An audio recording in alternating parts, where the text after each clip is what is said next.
Hello अस्सलाम वालेकुम, welcome to my channel the dark room. I hope आप सब ठीक होंगे। आज मैं आपके लिए बहुत ज़बरदस्त हॉरर स्टोरी लेकर आई हूँ। आई होप आपको मेरी आज की स्टोरी बहुत अच्छी लगेगी।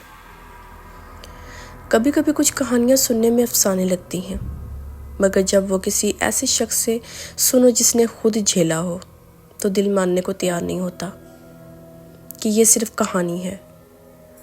आज जो कहानी मैं आपको सुनाने जा रही हूँ वो मुझे एक शख्स ने सुनाई थी और आज तक वो रात मैं भूल नहीं पाई। तो चलिए शुरू करते हैं आज की अपनी हॉरर स्टोरी। ये बात तकरीबन आज से 6 साल पुरानी है। मेरी मुलाकात एक शख्स से बस स्टैंड पर हुई थी। इसका नाम फिजान था। मैं लाहौर से इस्लामाबाद जा रही थी और वो भी इसी बस में था। सफ़र रात का था, ठंडी हवा चल रही थी और सड़कें सुनसान। बस में कुछ ही लोग थे। मेरी और फैज़ान की बातचीत शुरू हो गई। वो खामोश मगर अजीब सा था।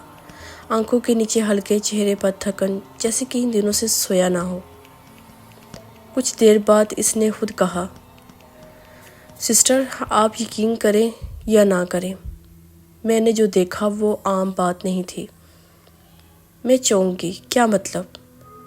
फैज़ान ने आहिस्ता से मुस्कुराहट दी और कहा, अगर आप सुन सकती हैं तो मैं बताता हूँ, लेकिन जो मैं सुनाने जा रहा हूँ वो कोई मजाक नहीं है। मैंने कहा, सुनाओ, और वो बोलना शुरू हो गया। मैं मुल्तान के पास एक छोटे से गांव में रहता था। मेरा काम रात को मालगाड़ी के साथ जाना होता था। मैं एक ड्राइवर था। एक रात मुझे देर हो गई। रास्ता सुनसान था। हल्की बारिश हो रही थी। मैं अपनी बाइक पर जा रहा था कि अचानक सामने सड़क के बीच एक औरत खड़ी नजर आई।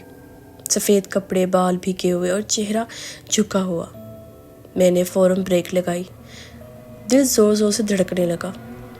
मैंने आवाज़ दी, बीबी आपको कुछ चाहिए? इसने सर आहिस्ता ऊपर उठाया और मैं जम गया। इसका चेहरा साफ नहीं था, जैसे आंखें जगह पर नहीं, सिर्फ घड़े और होंठों से खून बह रहा था। फिजान की आवाज़ थोड़ी कांप गई जब वो यहाँ तक मुझे अपनी स्टोरी सुनाने पहुँचा। मैंने बाइक को रेस दी, जितना हो सका तेज़ी से भागा, मगर पीछे से वही आवाज़ आ रही थी, रोक तो, मुझे घर जाना है। इसने बताया कि चंद मिनट बाद इसकी बाइक खुद बहुत रुक गई। इंजन बंद, लाइट ऑफ, अंधेरा छा गया और पीछे से किसी के कदमों की आवाज़ आने लगी, मगर आवाज़ इतनी करीब थी। मैं अचानक एक हाथ इसके कंधे पर पड़ा।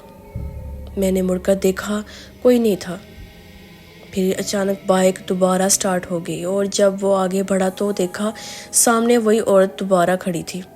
अब वो हंस रही थी, मगर आवाज़ इंसान की नहीं थी। फिजान ने बताया कि वो किसी तरह वहाँ से भागा और अगले दिन जब गांव पहुँचा तो बाहर में तप रहा था। 3 दिन बेहोश रहा। जब आँख खुली तो बीवी के हाथ में तावीज़ था। इसने कहा, रात तुम्हें किसी चीज़ ने पकड़ लिया था। फिजान के मुताबिक इस दिन के बाद इसके साथ अजीब वाक़यात होने लगे। दरवाजे खुद खुल जाते, आईने में किसी के खड़े होने का अक्स और रात के वक्त बाइक के पास किसी के कदमों के निशान। मैंने पूछा, तुमने कुछ किया नहीं? इसने आहिस्ता से कहा, हाँ, एक बुज़ुर्ग के पास गया। इन्होंने कहा, तुम जिस औरत से मिले हो वो कोई आम औरत नहीं है।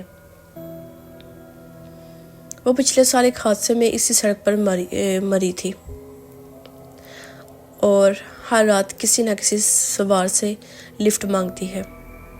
जो इसे इनकार करती वो जिंदा नहीं बचता। मैंने डरते हुए कहा, तो तुमने इसे लिफ्ट दी थी? फिजान बोला, नहीं, इसलिए शायद वो मेरे साथ चलती रही। फिर इसने जेब से एक पुरानी तस्वीर निकाली। एक औरत सफ़ेद दुपट्टे में। यही थी। इसने कहा, یہ تصویر مجھے ایک دن بعد میری بائک کے سیٹ کے نیچے ملی۔ میں نے دیکھا تصویر میں پانی کے قطرے جیسے کسی نے ابھی پھینکے ہوں، لیکن ہم تو بس میں تھے، کہاں سے آئے وہ قطرے؟ میں سچ بتاؤں تو جب وہ یہ سب سنا رہا تھا، بس کے اندر عجیب سا سناٹا چھا گیا تھا، ہوا بھی جیسے رک گئی ہو۔ میں نے دیکھا فیضان کے ہاتھ کانپ رہے تھے۔ میں آج تک رات کو بائک نہیں چلاتا، اس نے کہا، اور کبھی کبھی جب میں سوتا ہوں تو لگتا ہے وہ میرے بستر کے پاس کھڑی ہے، بس اتنا کہتی ہے کہ روک دو، مجھے گھر جانا ہے۔ بس رکی، فیضان نے کہا میرا سٹاپ آ گیا۔ میں نے اسے جاتے دیکھا، وہ بوجھل قدموں سے اترا۔ اگلے دن میں نے اسی بس سٹینڈ پر لوگوں سے فیضان کا پوچھا، کوئی نہیں جانتا تھا۔